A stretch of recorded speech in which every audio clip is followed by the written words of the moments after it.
जय हिंद दोस्तों, स्वागत है आप सभी का अपने यूट्यूब परिवार बीए सेमेस्टर वाला में। दोस्तों, दीनदयाल उपाध्याय गोरखपुर विश्वविद्यालय और उससे जो संबंधित सभी विश्वविद्यालय हैं उन सभी विश्वविद्यालय में आपके BA fifth semester ancient history यानी प्राचीन इतिहास का पेपर होने वाला है 24 दिसंबर 2024 को। ठीक है, जिसका पेपर कोड है AAC 301। आप लोगों के 3 पेपर होंगे, जिसमें ये पहला पेपर हो रहा है AAC 301 का। पेपर का नाम है political history of south India 550 AD से लेकर के 1200 ईस्वी तक। ठीक है, चले क्लास को स्टार्ट करते हैं। चलिए दोस्तों, एक बार और आप लोग अपना क्वेश्चन पेपर देख सकते हैं अच्छे से। बीए फिफ्थ सेमेस्टर है, एंशियंट हिस्ट्री यानी प्राचीन इतिहास। पेपर का नाम है political history of south India. ठीक है, 550 ईस्वी से लेकर के 1200 ईस्वी तक इसमें आपको पढ़ना होता है। पेपर कोड है AAC 301। पिछले साल का ये पेपर है 2023-24 सत्र का। और लगातार आप लोग देख रहे हैं दीनदयाल उपाध्याय गोरखपुर विश्वविद्यालय में आपके प्रीवियस ईयर से क्वेश्चन पेपर लगातार आपके एग्जाम में पूछे जा रहे हैं। तो ध्यान रखेंगे, ये क्वेश्चन पेपर बहुत ही लाभदायक होगा आपके लिए। लास्ट तक सारे क्वेश्चन जरूर देख लीजिएगा। 50 प्रश्न है केवल। ठीक है, ध्यान रखेंगे 12-13 या फिर 15 मिनट के अंदर ये क्लास आपका खत्म हो जाएगा। ठीक है, चले क्लास को स्टार्ट करते दोस्तों। इसमें पहला प्रश्न आपको पूछा गया है, पल्लव राजवंश का संस्थापक कौन था? पल्लव राजवंश के संस्थापक सिंह विष्णु थे। ये ऑप्शन राइट है आपका पहले का। चले, इसमें दूसरा प्रश्न क्या पूछा गया था, चालुक्य वंश का महानतम शासक कौन था? तो चालुक्य वंश का सबसे महान शासक आपके पुलकेशिन द्वितीय थे। ठीक है, पहला ऑप्शन आपका इसमें राइट है। चले, तीसरा प्रश्न। अच्छा, एग्जाम के बाद आप लोग अपना क्वेश्चन पेपर टेलीग्राम ग्रुप में भेज दीजिएगा या फिर व्हाट्सएप ग्रुप में। दोनों का लिंक डिस्क्रिप्शन बॉक्स में दिया गया है। प्रीवियस ईयर में जो क्लासेस हुई हैं उसके भी लिंक आपके डिस्क्रिप्शन बॉक्स में दिए गए हैं। सारे क्लासेस आप लोग अटेंड कर लीजिएगा। आपके पास बुक होगा, PDF होगा, गाइड होगा, जो भी होगा अच्छे से पढ़ के जाइएगा। ठीक है, ये बात ध्यान रखिएगा। इस बार मैं आपकी अच्छे से तैयारी नहीं करा पाया, इसके लिए सॉरी। लेकिन 6 सेमेस्टर में मैंने आपके क्लासेस करा रखे हैं। आप लोग एग्जाम के बाद क्लासेस लेना शुरू कर दीजिएगा। ठीक है, चलें टॉपिक पर आते हैं दोस्तों। इसमें तीसरा प्रश्न आपका पूछा गया था, पुलकेशिन द्वितीय ने किस पल्लव शासक को पराजित किया था? तो जो आपके पल्लव शासक हैं महेंद्र वर्मन प्रथम, इसको पुलकेशिन द्वितीय ने हराया था। सी ऑप्शन राइट है प्रश्न नंबर तीसरे का। चलिए, चौथा प्रश्न क्या है, ध्यान से देखेंगे। 10 कुमार रचितम के रचनाकार हैं। क्या 10 कुमार रचितम, इसके रचनाकार कौन है? दंडिन है, महाकवि दंडिन। ये ऑप्शन आपका राइट है चौथे का। चलिए, पांचवा प्रश्न क्या पूछा गया है, एहोल अभिलेख निम्नलिखित में से किस एक के शौर्य का विवरण देता है? तो जो एहोल अभिलेख है ये पुलकेशिन द्वितीय के शौर्य का, ठीक है, विवरण देता है। बी ऑप्शन राइट है पांचवे का। चलिए, छठा प्रश्न क्या पूछा गया है, ध्यान से देखने का प्रयास करेंगे। निम्नलिखित में से कौन सा युग्म सुमेलित नहीं है? चले, पांड्य की राजधानी मदुरा थी, बिल्कुल राइट आंसर है आपका। चालुक्यों की राजधानी वनवासी नहीं थी दोस्तों। जो चालुक्य थे इनकी राजधानी पहले कहाँ थी? पहले एहोल थी इनकी राजधानी। ठीक है, बाद में इन्होंने अपनी राजधानी बादामी कर ली। कहाँ? बादामी। ठीक है, तो ध्यान रखेंगे इनकी राजधानी वनवासी नहीं थी, एहोल पहले और बाद में बादामी। जो चोल थे इनकी राजधानी तंजौर थी। पल्लव की राजधानी कांची या फिर कांचीपुरम। ठीक है, चले अगला क्वेश्चन देखेंगे। सातवां पूछा गया है, रवि कीर्ति किस अभिलेख का लेखक था? तो जो रवि कीर्ति थे ये एहोल के अभिलेख, ठीक है, रवि कीर्ति किस अभिलेख के लेखक थे? एहोल के लेखक थे। बी ऑप्शन राइट है प्रश्न नंबर 7वें का। चले, आठवां प्रश्न क्या है, ध्यान से देखेंगे। वातापी राजधानी थी, किसकी राजधानी थी वातापी? तो वातापी दोस्तों चालुक्यों की राजधानी थी। ठीक है, बी ऑप्शन राइट है 8वें का। प्रश्न नंबर 9 आपका पूछा गया है, ध्यान से देखेंगे। मत्तविलास प्रहसन का लेखक कौन था? मत्तविलास प्रहसन, इसके लेखक महेंद्र वर्मन प्रथम थे। सी ऑप्शन आपका राइट है प्रश्न नंबर 9 का। ठीक है, मत्तविलास प्रहसन के लेखक महेंद्र वर्मन प्रथम। चले, अगला क्वेश्चन पूछा गया है, प्रश्न नंबर 10 है, राज सिंह किस पल्लव राजा की उपाधि थी? तो राज सिंह नरसिंह वर्मन द्वितीय की उपाधि थी। ये ऑप्शन आपका राइट है 10वें का। चले, 11वां प्रश्न आपका पूछा गया है, चोल राजवंश के निम्नलिखित शासकों में से किसने सर्वप्रथम दक्षिण पूर्व एशिया के विरुद्ध नौसैनिक अभियान चलाया था? तो ये राजराज प्रथम ने चलाया था। ये ऑप्शन आपका राइट है 11 का। चले, 12 नंबर प्रश्न पूछा गया है, चोल शासक अनुयायी थे। अनुयायी मतलब होता है फॉलोअर्स, पीछा करने वाले, मानने वाले। ठीक है, जैसे ध्यान रखेंगे चोल शासक जो थे अनुयायी थे, फॉलोअर्स थे। किसको मानते थे ये? तो ये लोग शैव धर्म को मानते थे। ये ऑप्शन आपका राइट है प्रश्न नंबर 12 का। प्रश्न नंबर 13 आपका पूछा गया है, ध्यान से देखने का प्रयास करेंगे। वह चोल सम्राट कौन था जिसने श्रीलंका को पूर्व स्वतंत्रता दी? ठीक है, यानी पहले स्वतंत्रता दी और अपनी पुत्री का विवाह सिंघल राजकुमार से कर दिया। तो ये कुलोतुंग प्रथम थे। सी ऑप्शन राइट है प्रश्न नंबर 13 का। चले अगला क्वेश्चन देखिएगा आपका क्या पूछा गया है। प्रश्न नंबर 14 है, चोल वंश का संस्थापक कौन था? चोल वंश के संस्थापक विजयालय थे। ये ऑप्शन आपका राइट है 14 का।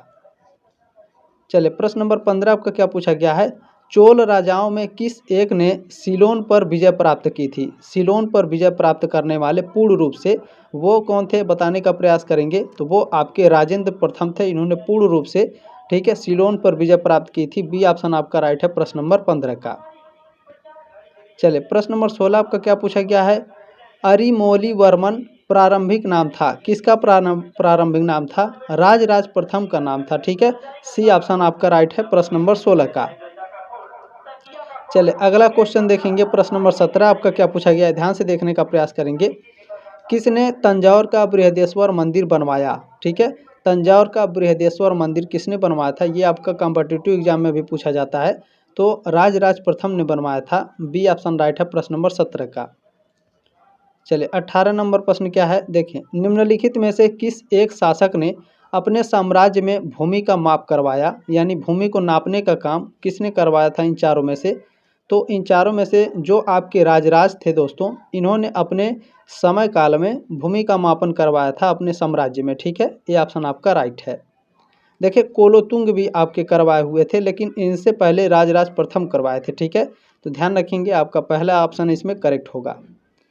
चलिए प्रश्न नंबर 19 है, निम्नलिखित में से किस शासक ने उत्तर भारत पर आक्रमण किया था? उत्तर भारत पर आक्रमण राजेंद्र चोल ने किया था। ये ऑप्शन राइट है प्रश्न नंबर 19 का। चलिए 20 नंबर प्रश्न क्या है, निम्न में से दक्षिण भारत का कौन सा राजवंश अपनी नौसैनिक शक्ति के लिए प्रसिद्ध था? नौसैनिक शक्ति आप समझ सकते हैं। ठीक है, नौसैनिक शक्ति जो जल में युद्ध करते थे। ठीक है, ध्यान रखेंगे। तो नौसैनिक शक्ति के लिए कौन प्रसिद्ध था? तो ये चोल साम्राज्य प्रसिद्ध था। सी ऑप्शन आपका राइट है 20 का। प्रश्न नंबर 21 पूछा गया है, कुशल ग्रामीण प्रशासन के लिए प्रसिद्ध राजवंश था? कुशल ग्रामीण प्रशासन के लिए, ठीक है, कुशल ग्रामीण प्रशासन के लिए जो आपके प्रसिद्ध थे वो चोल साम्राज्य के थे। बी ऑप्शन राइट है प्रश्न नंबर 21 का। चलिए 22 नंबर प्रश्न क्या है, देखिए, गंगैकोंडचोलपुरम की स्थापना किसने की? इसकी स्थापना राजेंद्र प्रथम ने की थी। ये ऑप्शन आपका राइट है। चलिए अगला क्वेश्चन है, ध्यान से देखेंगे। नटराज की प्रसिद्ध कांस्य मूर्ति, ठीक है, कांस्य की मूर्ति एक उत्कृष्ट उदाहरण है। किसका उदाहरण है? तो चोल कला का उदाहरण है। बी ऑप्शन आपका राइट है 23 का।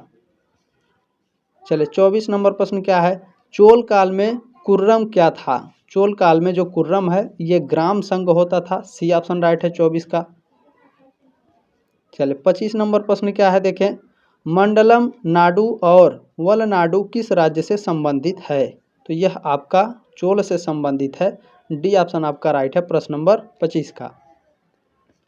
चलिए अगला क्वेश्चन है 26 नंबर, किसके संरक्षण में संगम साहित्य की रचना की गई थी? किसके संरक्षण में संगम साहित्य की रचना? ठीक है, तो संगम साहित्य की रचना की गई थी पांड्य, ठीक है, पांड्य के संरक्षण में आपके संगम साहित्य की रचना की गई थी। सी ऑप्शन राइट है 26 का। चलिए 27 नंबर प्रश्न क्या है, देखें, भिल्लम पंचम राजा था। जो भिल्लम पंचम थे या फिर भिल्लम पांचवे थे, ये कहाँ के राजा थे? तो भिल्लम पांचवे आपके यादव राजवंश के राजा थे। सी ऑप्शन राइट है प्रश्न नंबर 27 का।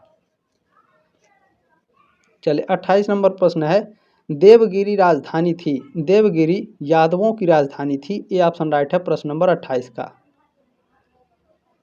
चलिए प्रश्न नंबर 29 क्या पूछा गया है, ध्यान से देखेंगे। राधनपुर अभिलेख संबंधित है? राधनपुर अभिलेख प्रतिहारों से संबंधित है। सी ऑप्शन राइट है 29 का। प्रश्न नंबर 30 क्या है, कवि राजमार्ग की रचना की थी? कवि राजमार्ग की रचना किसने की? तो अमोघ वर्ष ने की थी। बी ऑप्शन आपका राइट है 30 का। चलिए प्रश्न नंबर 31 क्या है, निम्नलिखित चोल शासकों में से कौन मूलतः वेंगी का राजकुमार था? तो वेंगी के राजकुमार कुलोतुंग प्रथम थे। बी ऑप्शन राइट है प्रश्न नंबर 31 का। चलिए प्रश्न नंबर 32 क्या पूछा गया है, निम्नलिखित में से कौन एक महिला अलवार संत थी? तो जो आपके आंडाल हैं ये एक महिला अलवार संत थी। ये ऑप्शन आपका राइट है प्रश्न नंबर 32 का। चले अगला क्वेश्चन है प्रश्न नंबर 33 क्या है?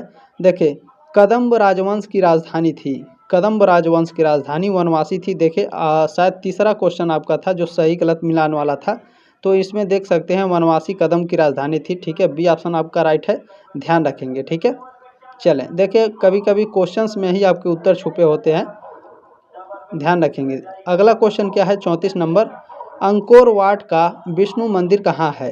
अंकोर वाट का जो विष्णु मंदिर है दोस्तों ये आपका कंबोडिया में है। डी ऑप्शन आपका राइट है प्रश्न नंबर 34 का। प्रश्न नंबर 35 क्या पूछा है, ध्यान से देखने का प्रयास करेंगे।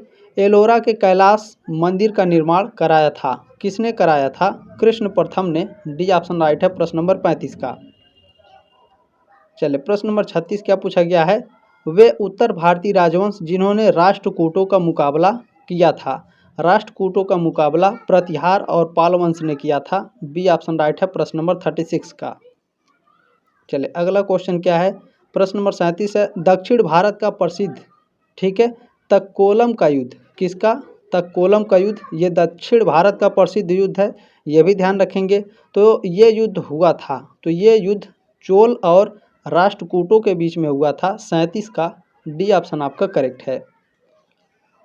चलिए 38 नंबर प्रश्न आपका क्या पूछा गया है, ध्यान से देखेंगे। निम्नांकित राजवंशों में से किसके शासक, ठीक है, किसके शासक अपने शासन काल में ही अपना उत्तराधिकारी घोषित कर देते थे? तो ये चोल वंश के थे। ठीक है, सी ऑप्शन राइट है प्रश्न नंबर 38 का। ठीक है, चोल राजवंश के जो आपके शासक होते थे, ठीक है, अपने शासनकाल में ही अपना उत्तराधिकारी घोषित कर देते थे कि हमारे बाद यही राजा बनेंगे। ठीक है, चले प्रश्न नंबर 39 है, कोप्पम का युद्ध निम्नांकित के बीच हुआ था। कोप्पम का युद्ध, ठीक है, कोप्पम का युद्ध जो हुआ था ये पश्चिमी चालुक्य और चोल वंश के बीच में हुआ था। बी ऑप्शन राइट है 39 का। चलिए 40 नंबर प्रश्न है आपका, किसने फारस के साथ राजनयिक संबंध बनाए? ठीक है, फारस के साथ राजनयिक संबंध पुलकेशिन द्वितीय के थे। ए ऑप्शन राइट है प्रश्न नंबर 40 का। चलिए 41 नंबर प्रश्न है, कवि कालिदास के नाम का उल्लेख किस में हुआ है? तो ये एहोल अभिलेख में हुआ है। सी ऑप्शन राइट है 41 का। प्रश्न नंबर 42 पूछा है 42 नंबर, पल्लव वंश की राजधानी थी, तो पल्लव वंश की राजधानी कांची थी या फिर कांचीपुरम? सी ऑप्शन राइट है 42 का। चले अगला क्वेश्चन है प्रश्न नंबर 83 है, कांची का कैलाशनाथ मंदिर किसने बनवाया? ठीक है, कैलाशनाथ मंदिर को किसने बनवाया था? तो नरसिंह वर्मन द्वितीय ने बनवाया था। सी ऑप्शन आपका करेक्ट है 43 का।